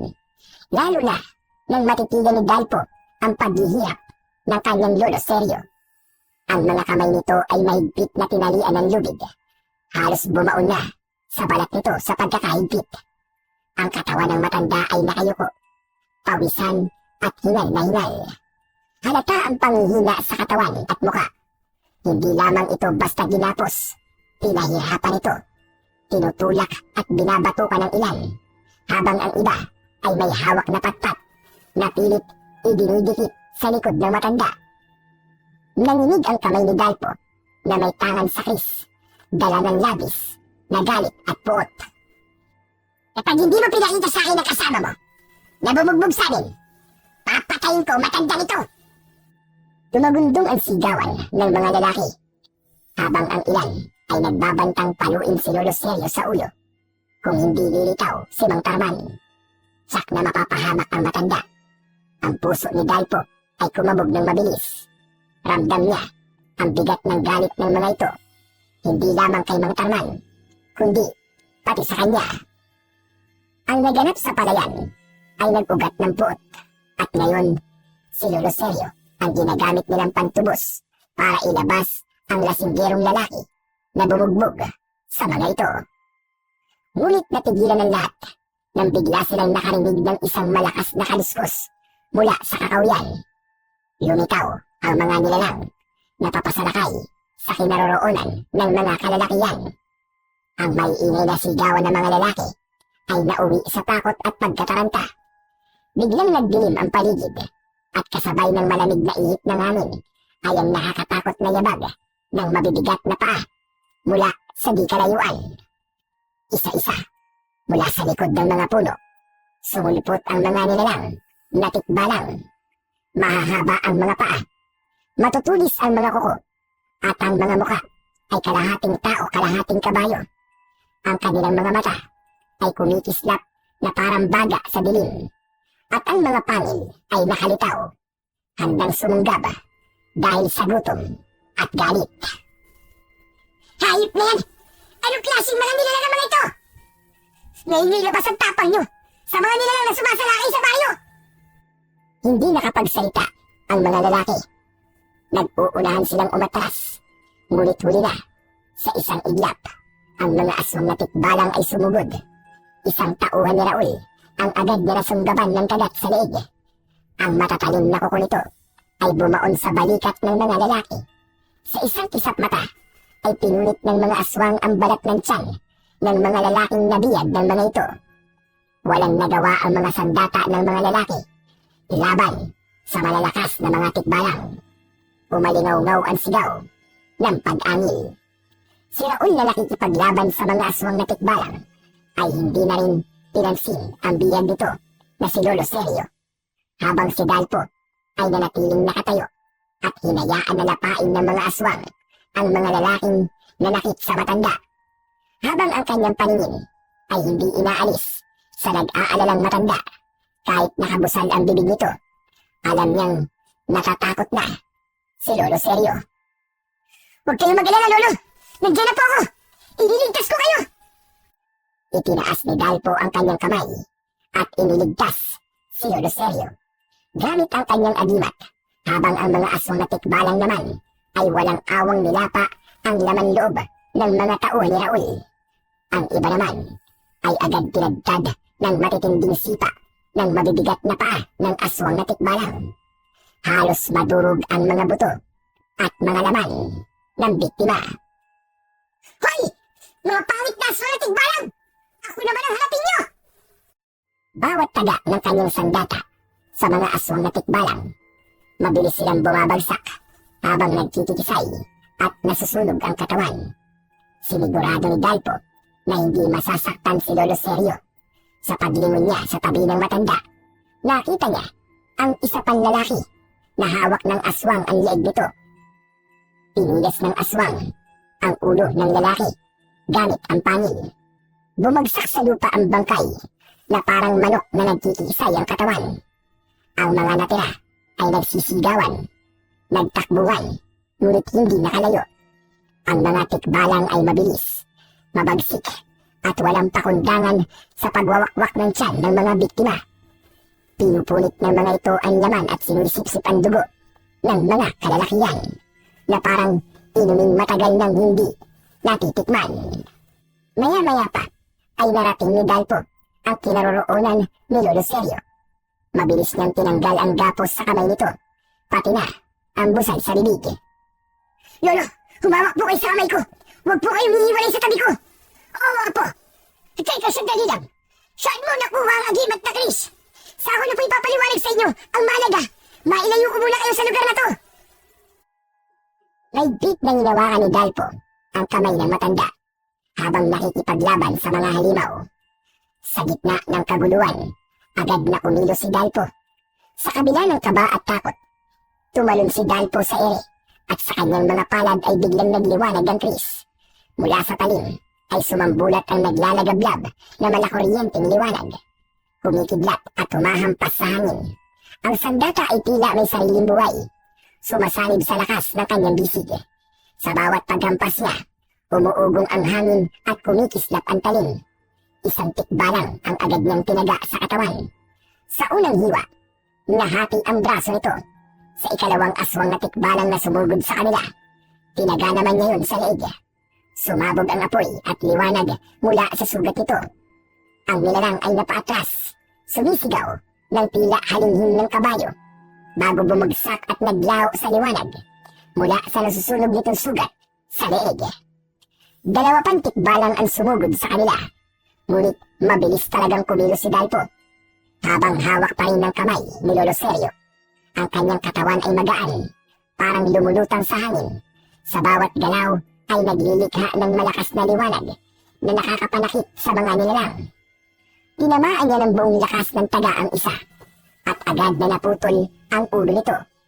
Ang kabayong muka ay sumabog. Hindi kinaya ang lakas ng kanyang sandata, at ang kulay itim na dugo ay sumambulat sa lupa. Ang isa namang tikbalang ay sinunggaban siya. Ngunit bago bumaon ang mga pangil nito sa kanyang katawan, sinaksak na ito ng kris sa tiyan, kasabay ng malakas na sigaw. Pumutok ang katawan nito at sumambulat ang laman sa kanilang harapan. Lolo Seryo, kailangan niyo na pong pumasok sa loob ng bahay natin. Baka masaktan po kayo dito. Hindi sila nauubos. Sige, mag-iingat ka po. Habang nagpapaalam ang binata kay Lolo Seryo, narinig niya ang pagsigaw ni Raul. Humihingi ng tulong sa kanya. Kaya naman, kahit kalaban niya ito, ay hinarap niya ito. Tinulungan niya ito laban sa mababangis na halimaw. Mabilis siyang tumalon at bumagsak sa kinaroroonan ng mga ito. Isang malakas na pagtaga ng kris ang tumama sa katawan ng aswang na tikbalang, kasabay ng pagtarak niya ng talim sa katawan ng nilalang. Habang nagpapatayan ang mga tikbalang at ang mga natitirang tauhan ni Raul, dumating si Mang Tarman. Dala ang maraming tapayan na merong laman na alak. Nakalagay yun sa paragos na hila ng kalabaw ni Dalpo. Binasag ni Mang Tarman ng isa ang tapayan, kung saan ay nagkalat ang mga aswang na tikbalang. Sabay nitong sinundian ng posporo, parang gasolina, na kumalat ang apoy sa lugar na pinaglalabanan ng mga ito. Mamatay kayo lahat!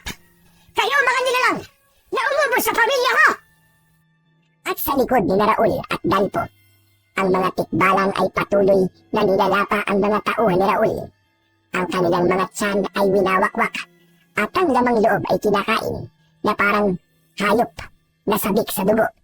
Ang sigawan ay napalitan ng ungol at talakhak ng mga halimaw na hindi napapansin ang papalapit na apoy mula sa likuran ng mga ito. Kaya naman, sinamantala ni Dalpo ang pagkakataon. Malakidlat siyang umatake sa mga natitirang nilalang. Pinugutan niya ng ulo ang mga aswang na tikbalang. Tuluyang nasunog ang katawan ng mga ito, at si Raul lang ang nakaligtas sa mga tauhan na umatake sa kanila. Nakatayo si Raul sa likuran ni Dalpo, habang nakatingin sila sa pasuray-suray na si Mang Tarman, habang sinasaid nito ang natitirang alak mula sa nabasag na tapayan. Marami po salamat at dumating kayo, Mang Tarman. Huwag ka magpasalamat sa akin, Dalpo, dahil ginawa ko ay para sa sarili kong pag-iiganti. Mula sa loob ng kanilang bahay, dahan-dahang lumabas si Lolo Seryo habang nakangiti.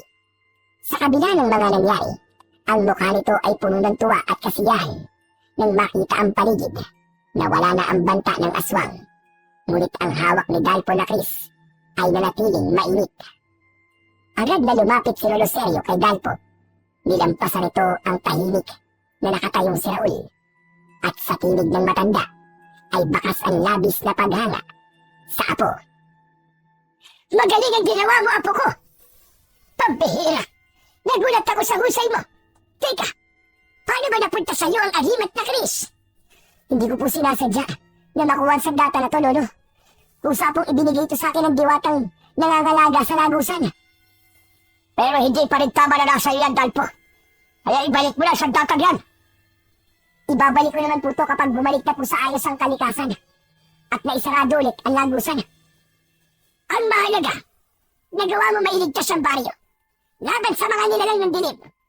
Nagtagumpay ka sa pagpuksa sa mga aswang na tikbalang. Bagyang napangiti si Dalpo. Hawak pa rin ang Chris na kumikislap sa liwanag ng buwan. Ngunit sa kanilang likuran, may aninong gumagalaw. Si Raul, unti-unting nanginginig ang katawan, kasabay ng pag-alinaw-ngaw ng garalgal nitong boses. Hindi ako makakapayag na hindi mo pagbabayaran ang ginawa mo sa mga alagad ko, Dalpo. Lalong-lalo ka na. Tanda! Napalingon silang tatlo sa likuran. Nakita ni Dalpo ang pagbabago ng anyo ni Raul. Halos isang di pa lamang ang layo niya kay Raul.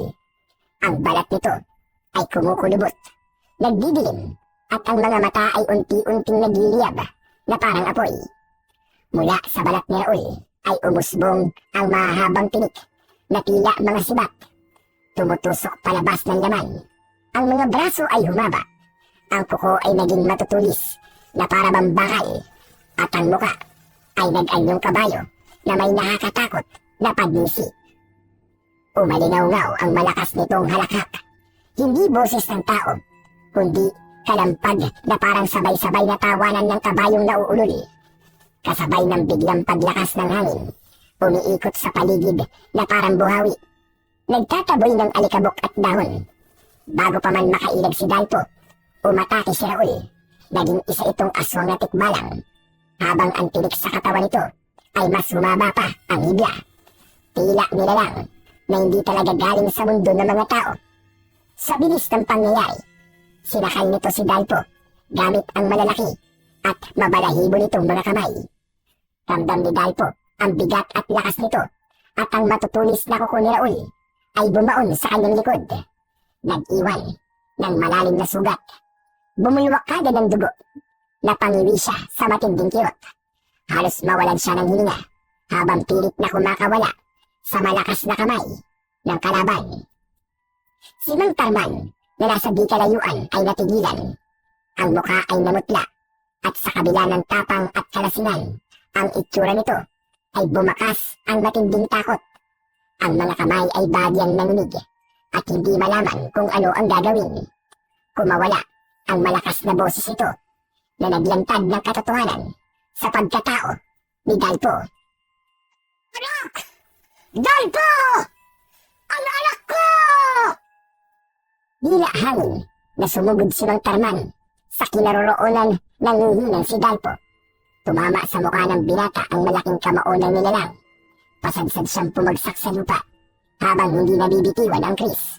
Samantalang si Mang Tarman nakikipaglaban sa halimaw na si Raul. Hindi ito makatama sa aswang. Napuno ng pagkalito ang isip ni Dalpo kung paano siyang naging anak ng isang katulad ni Mang Tarman. Ngunit pinilit niyang tumayo. Itinukod niya ang sandata sa lupa. Ako ang papatay sa kanya! Tumabi kayo, Mang Tarman! Sa akin siya may pagkakasala! Muntik niya na akong mapatay at dinignan ako ng kanyang anyo bilang isang tao! Isa pala siyang halimaw! Sa kanya nagsimula ang lahat ng kaguluhan ito! Lumayo si Mang Tarman nang makita si Dalpo na unti-unting binabalutan ng malakas na liwanag sa katawan. Natigilan ang aswang na si Raul. Umalingaw-ngaw ang malakas na ingay na para bang kulog. Napakuyom ng kamao si Dalpo habang hawak ang Chris. Sa huling lakas ng kanyang bisig, tuluyan siyang nakatayo. Biglang nagsimulang kumislap ang kapangyarihan ng agimat. Ang talim ng Chris ay nagliwanag ng gusto, at mula sa pagkakatukod ay sumabog ang nakakasiyaw na liwanag na parang kidlat na bumaba sa lupa. Sa isang iglap, umikot ang malakas na hangin mula sa kinatatayuan ni Dalpo. Umalingaw-ngaw ang ugong nito na tila naglalagablab na kuryente. Ang mga alikabok, dahon at bato ay tumaas at umikot din sa ere. Teka, ano to? Anong nangyayari? Pagmasdan mo kung paano kitang papatayin! Hayop ka! Habang umaatras papalayo, sina Mang Tarman at Lolo Sergio, mas lalong lumakas at bumilis ang pag-ikot ng kapangyarihan ni Dalpo sa talim ng Chris. Malakas siyang sumigaw na parabang ibinuhos ang malakas na puwersa. Ang hangin ay naging parang buhawi na nakasentro sa Chris at mabilis nitong pinaikutan ang aswang na tikbalang na si Raul na nagngangalit pa rin at pumipiglas sa gitna ng enerhiya.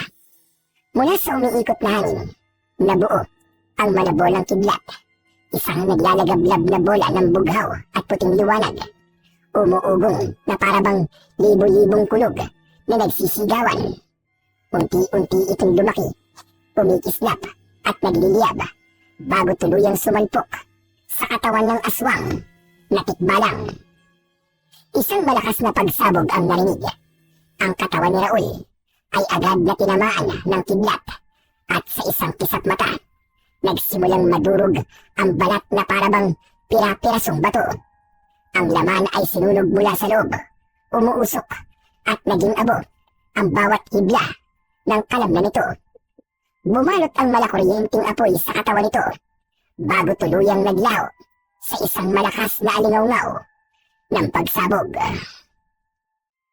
Tahimik ang paligid nang mawala ang liwanag. Ang hangin ay huminto at ang abo ng aswang na tikbalang ay dahan-dahang bumagsak sa lupa. Ngunit si Dalpo, na siyang pinagmulan ng kapangyarihan, ay bumigat ang katawan. Ang kanyang mga tuhod ay nanghina at halos mabitiwan na ang Chris. Ang kanyang paghinga ay mabigat at ang kanyang mga mata ay nanlalabo. Ang labis na enerhiyang kumawala mula sa agimat ay umubos ng lakas ng kanyang katawan. Sa kabila ng tagumpay, ramdam niya ang matinding panghihina na parang lahat ng dugo sa kanyang katawan ay naubos. Sa tabi niya, nakatingin si Mang Tarman at Lolo Seryo. Parehong mangha at nag-aalala. Nakita nila kung gaano kalakas ang kapangyarihan ng Chris.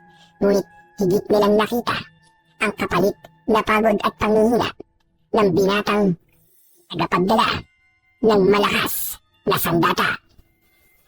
Lumapit si Mang Tarman nang may pag-aalala at pinanindigan ang pagtawag nito sa kanya ng anak.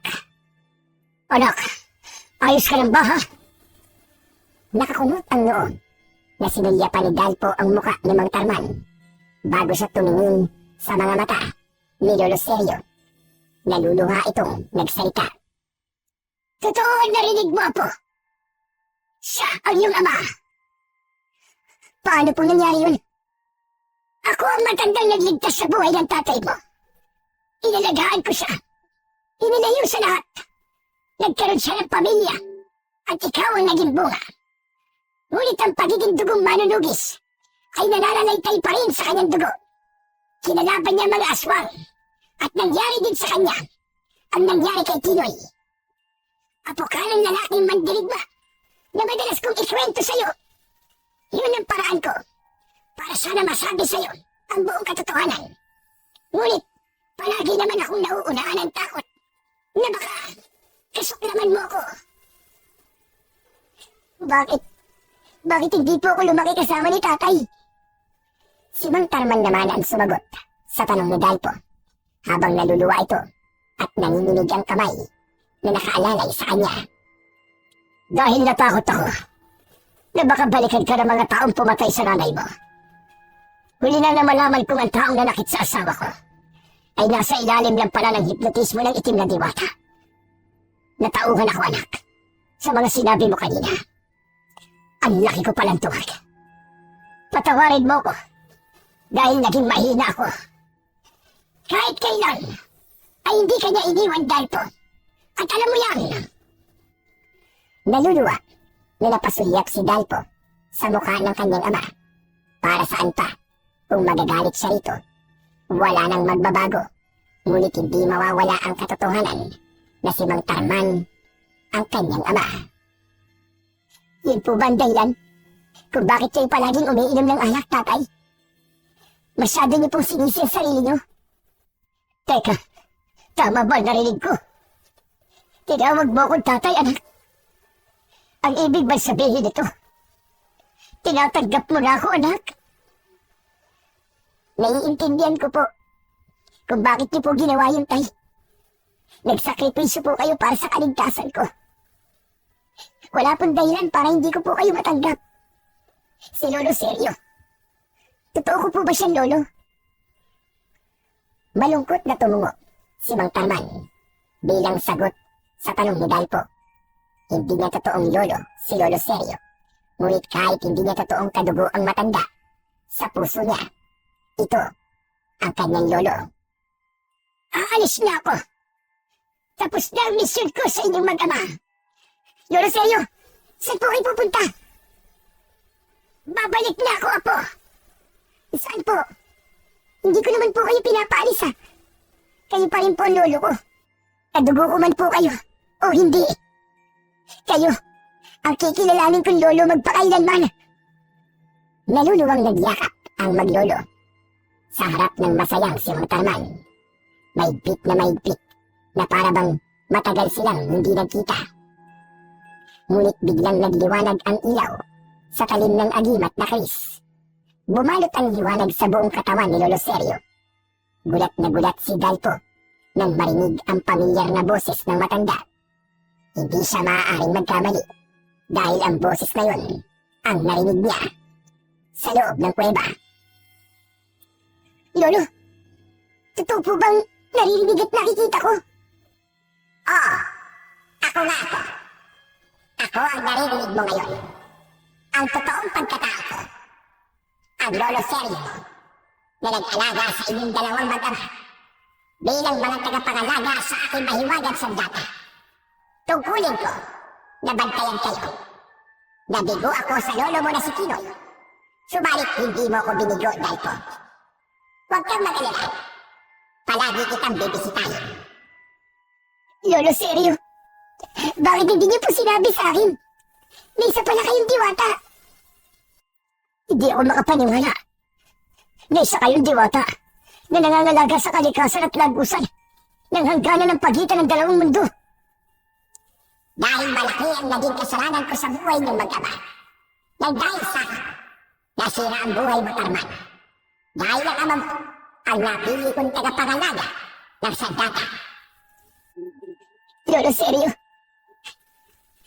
gusto ko pong malaman kung ano po ang totoo mong pangalan. Sabatir. Ako si Sabatir. Mananatili ka sa puso ko. Kayong dalawang mag-ama. Ang pamilyang iingatan ko palagi. Mahal na mahal ko kayo.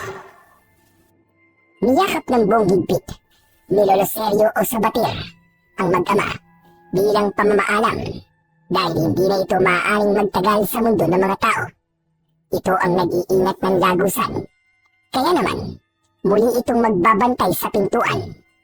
Habang yakap ni Lolo Seryo ang umiiyak na si Dalpo, biglang kumislap ang paligid. Sa harap nila ay lumitaw ang isang bilog na liwanag. Umiikot at nagliliyab ng bughaw at gintong sinag.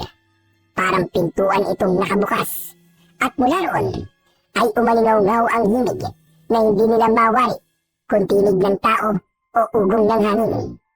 Ang lupa ay bahagyang yumanig at ang mga dahon sa paligid ay umalon-alon na tila dinadala ng hangin papasok sa loob ng lagusan. Dahan-dahang naglakad si Lolo Seryo. Tangan ang tungkod at mariing nakatingin sa liwanag. Ang mga mata nito ay puno ng lungkot, ngunit may bahid ng saya sa mukha. Parang matagal nitong hinihintay ang sandaling magbubukas ang pintuan. Lolo Seryo! Bibisita po kayo, ha!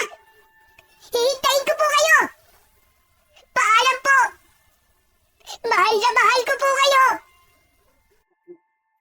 Isang masayang tango ang itinugon ng matanda at tuluyang pumasok sa loob ng bilog na liwanag. Sa isang iglap, ang anyo nito ay hinigop ng liwanag hanggang sa tuluyang maglaw sa kanilang paningin. Kasabay ng pag-urong ng pintuan ng enerhiya na parang usok na nadala ng hangin. Naiwan sina Dalpo at Mang Tarman, parehong nakatulala, halos hindi makapaniwala sa kanilang nasaksihan. Sa katahimikan ng gabi, Nagkatinginan ang dalawa. Ang mag-ama ay tila biglang nahulog sa mas malalim na samahan. Pinunan ang mga panahon na hindi nila nakasama ang isa't isa. Naiwan kay Dalpo ang agimat na Chris at tuluyan na ngang nagsara ang labusan. Nanumbalik ang katahimikan sa baryo ng Temeng, habang ang mag-ama naman ay ipinagpatuloy ang trabahong naiwan ni Lolo Sergio sa bukid. Isang araw ay nag-inuman ang mag-ama. Kung sino po mauunang malalasing, siya po magtatanim ng palay, ha? Sus! Ginagamit mo na naman ang agimat mo kapag malapit ka lang matalo. Ganyan ka naman eh. Ang pustahan po ay usapan. Hindi dapat mababali. Kahit kayo pa ang tatay ko. Kailangan niyo sumunod sa parusa. Umalingaw-ngaw ang halakhakan ng mag-ama sa kubo na nasa gitna ng bukid.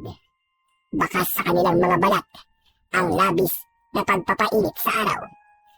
Masaya silang namuhay sa piling ng isa't isa bilang isang lasinggerong magbubukid, ngunit isa naman palang manunugis ng mga aswang. Ang kwentong inyong napakinggan mula sa buhay ni Dalpo ay hindi lamang isang pakikipagsapalaran laban sa mga halimaw na tikbalang, kundi isang salamin ng tunay na katatagan ng isang tao. Mula sa pagiging isang simpleng magsasaka na ang tanging alam ay ang pag-aararo sa palayan, si Dalpo ay nahubog at naging isang mandirigmang handang ipagtanggol ang kanyang pamilya at ang kanyang baryo. Ipinapakita ng kanyang karanasan na ang kabayanihan ay hindi lamang tungkol sa lakas ng bisig o sa talas ng sandata, kundi sa malinis na puso at matatag na kalooban na handang tumulong para sa iba. Nakita natin ang kahalagahan ng kabutihan at malasakit. Ang Chris na kanyang taglay ay hindi lamang agimat na sandata, kundi sagisag ng pananampalataya, tungkulin at pananagutan sa kapwa at pamilya, na kahit hindi kadugo ang isang tao, ay ibang pagmamahal pa rin ang uusbong sa taong tunay na nagmahal sa'yo at nag-alaga.